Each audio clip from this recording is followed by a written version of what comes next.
Quite an exciting race with Bianca Knight in lane 1.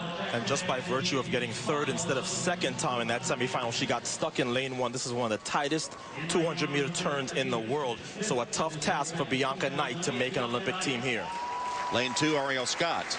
And she has had a great year, won the U.S. junior title at 100 meters on this track last year. So nothing to gain here but experience for the young Central Florida star.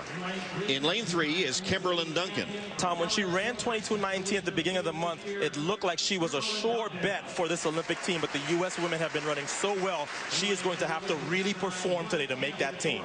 Sanya Richards Ross is in lane 4. I think she is one of the favorites along with Allyson Felix.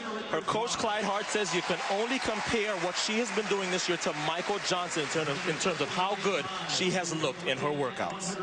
Lane 5, Tiana Madison. And Tiana Madison is already on the 100-meter team. Her coach said no 200, but here she is in the final and definitely a threat with the way she has been running both indoors and out in 2012. Allyson Felix in lane 7. She has all the experience and she has bettered her 100-meter personal best, which means that she is a threat to not only set a new personal best, but to really run something fast today. Allyson actually in lane 6. In lane 7 is Jenna Tarmo.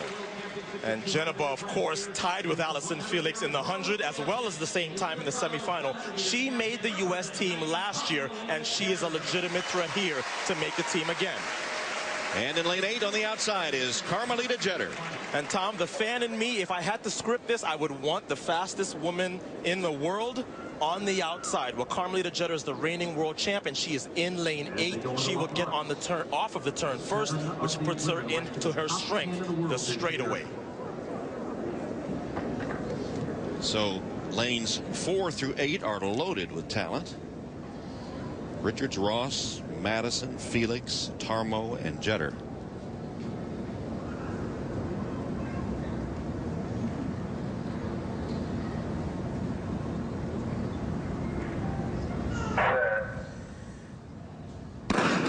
And there's the gun. Carmelita Jeter in the outside lane. Felix off to a good start. So is Tarmo. Madison is coming on, and here's Richards Ross. The race still up for grabs as they turn into the home straightaway. Allyson Felix now goes to the front. Felix starts to widen her lead. Jeter is in there second. Richards Ross third. But Felix with a sizable victory. Jeter second. Richards Ross is third. What did I tell you about that personal best? Allyson Felix just set a personal best by a huge margin, 21:69. London calling for Allyson Felix. She will go to London as the favorite.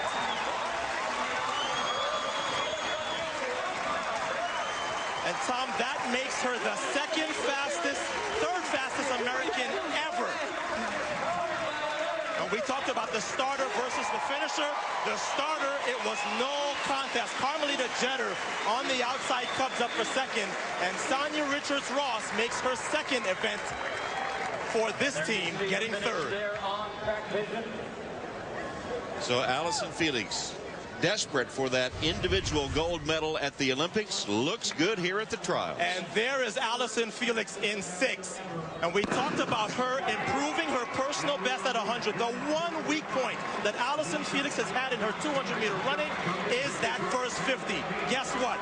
That weakness is now gone. This is a field that should have challenged her more, but look at the lead off of the turn, and then you know she can finish. She puts away this field at 150 meters. It's only about the clock, and with that great little tailwind, 21.69, as Allyson Felix sets a new personal best and becomes the third fastest American ever at this distance.